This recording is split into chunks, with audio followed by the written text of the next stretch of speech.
하나님 말씀 읽겠습니다. 마태복음 10장 34절부터 42절까지 말씀입니다.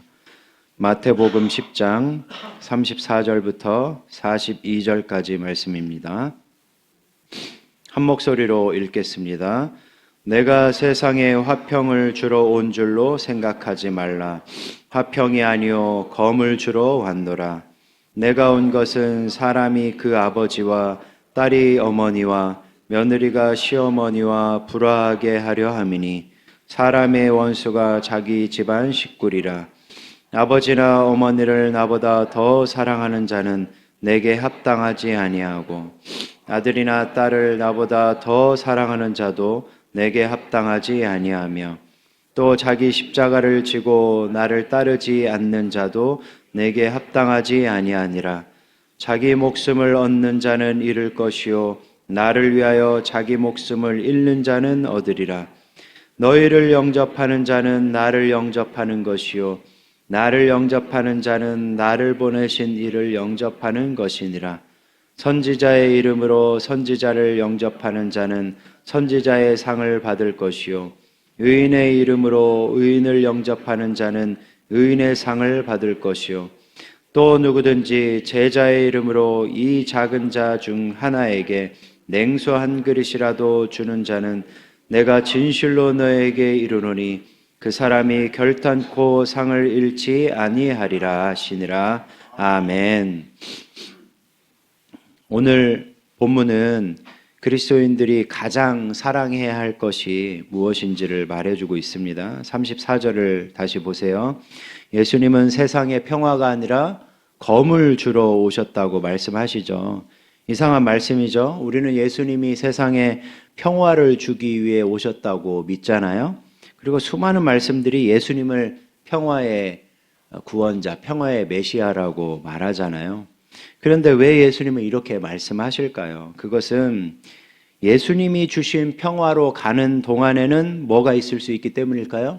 불화가 있을 수 있다는 거예요. 만약 세상이 예수님이 주신 평화를 반긴다면 불화는 없겠죠.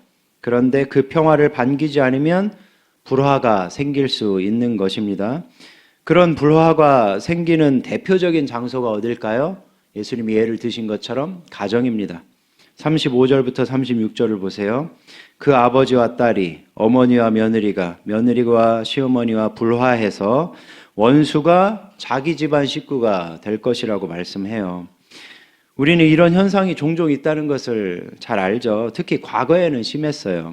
제 아버지가 시골에서 목회하실 때 어떤 남편은 교회 다니는 아내를 엄청 괴롭혔어요. 그래서 저희 아버지를 찾아와서 왜 우리 아내를 자꾸 교회로 인도하냐. 그래서 아내의 성경책을 아버지가 보는 앞에서 찢어서 구덩이에다 던지기도 하고 막 그랬어요.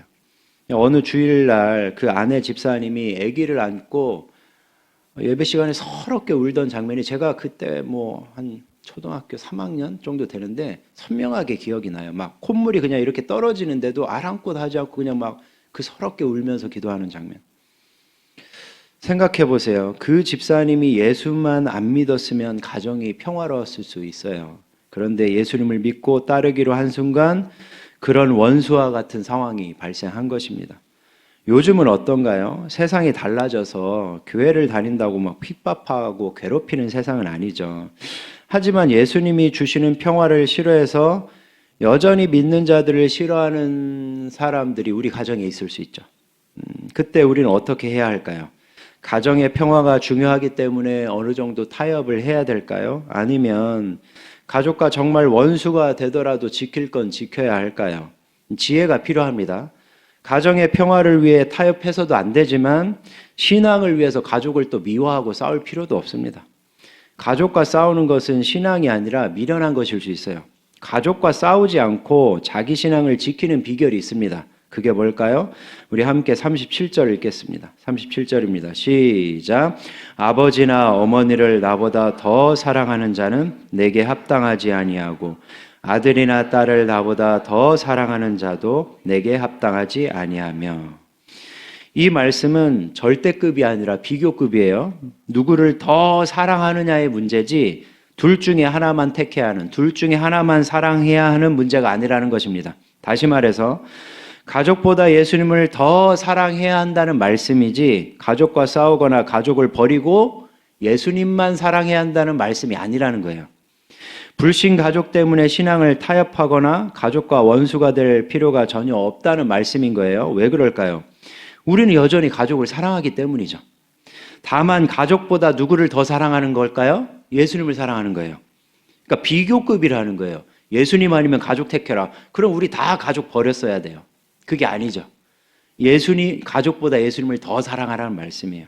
그러면 사랑의 질서가 생겨요. 모든 일엔 다 질서가 있습니다. 하나님은 질서의 하나님이기 때문에 창조할 때 모든 걸 질서 있게 만드셨어요. 이 모든 것이 질서에 따라 움직이게 만드셨다는 거예요. 사랑에도 질서가 있어요.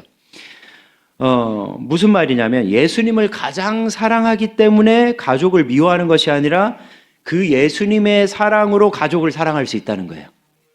이게 핵심입니다. 무슨 사랑이든 질서라는 것이 있는데 우리가 아무리 옆집 가족과 친하고 옆집 가족을 사랑해도 누구만큼 사랑하진 않죠? 내 가족만큼 사랑하지 않죠. 그게 사랑의 질서예요. 마찬가지로 우리가 아무리 내 가족을 사랑해도 예수님보다 더 사랑하지 않는 이유는 사랑의 질서 때문이에요. 그리고 이 질서를 지킬 때 우리는 가족을 미워하게 되는 게 아니라 전보다 더 사랑하게 돼요. 왜 그럴까요? 가족을 품을 수 있는 진정한 사랑은, 나를 미워하는 가족을 품을 수 있는 진정한 사랑은 누구의 사랑밖에 없으니까요? 예수님의 사랑밖에 없으니까. 그래서 예수님을 가장 사랑하라는 거예요. 그 사랑으로 가족을 사랑할 수 있으니까. 따라서 37절 말씀은 예수님을 가장 사랑하여 나를 싫어하는 가족도 사랑하는 말씀이 되는 거예요. 그리고 그러면 가족도 알게 되는 거예요. 예수 믿는 사람이 얼마나 다른지요. 내가 너를 미워하는데 네가 그러면 나도 미워하는 게 세상의 원리인데 그러지 않으니까 예수님의 사랑으로 그 미움을 받아내고 여전히 사랑하니까 이게 뭐가 다르거든요. 어떻게 저럴 수 있지? 내가 미워하면 너도 날 미워해야 되는 거 아니야? 아니라는 걸 보여주니까 거기서 감동, 감화가 일어나는 거죠.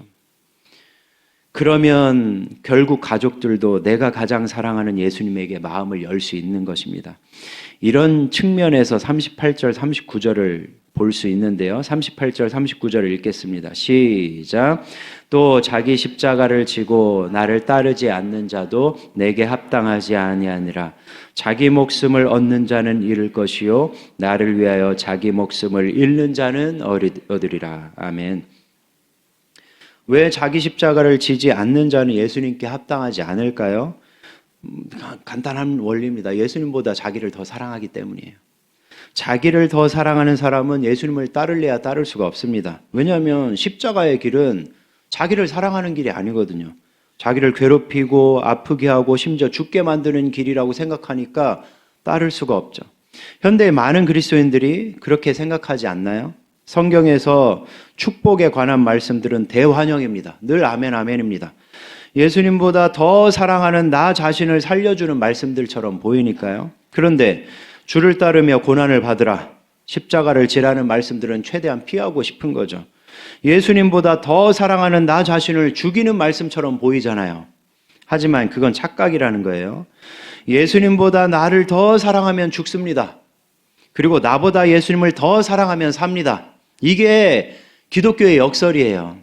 다시 39절을 보세요. 자기 목숨을 얻는 자는 잃을 것이요 나를 위하여 자기 목숨을 잃는 자는 얻으리라. 아멘이십니까? 이게 어떻게 아멘이 될 수 있을까요? 세상의 사랑의 질서로는 절대 아멘이 될 수가 없습니다. 세상은 네가 세상의 중심이고 네가 제일 소중하니까 너를 가장 사랑해야 돼라고 가르쳐요. 바로 그 세상의 사랑의 질서로 보면 이 39절 말씀은 완전히 틀린 말씀이에요. 하지만 예수님의 사랑의 질서로 보면 어떨까요? 이 말씀은 완전히 맞는 말씀이에요. 왜 그럴까요? 예수님의 사랑은 완전한 사랑이기 때문입니다. 예수님의 사랑으로만 진정으로 나 자신을 사랑할 수 있기 때문이에요. 나 자신을 사랑하는 건 내가 나를 사랑해서는 못 사랑합니다. 왜냐하면 내가 불완전한 존재잖아요. 타락과 죄성을 가지고 나를 사랑해봤자 그건 한계가 있죠. 그거는 경험해보면 압니다. 내가 나를 가장 사랑해야지 잘 안 된다는 걸 압니다. 나를 정말 제대로 사랑하려면 예수님을 가장 사랑해야 돼요. 왜냐하면 예수님의 사랑이 완전한 사랑이거든요. 그 예수님의 완전한 사랑으로 나를 바라볼 때 나도 품을 수 있는 것입니다. 나처럼 연약하고 불완전한 사람도 품을 수 있는 거예요. 그리고 다른 사람도 사랑할 수 있는 것입니다. 이게 사랑의 질서예요.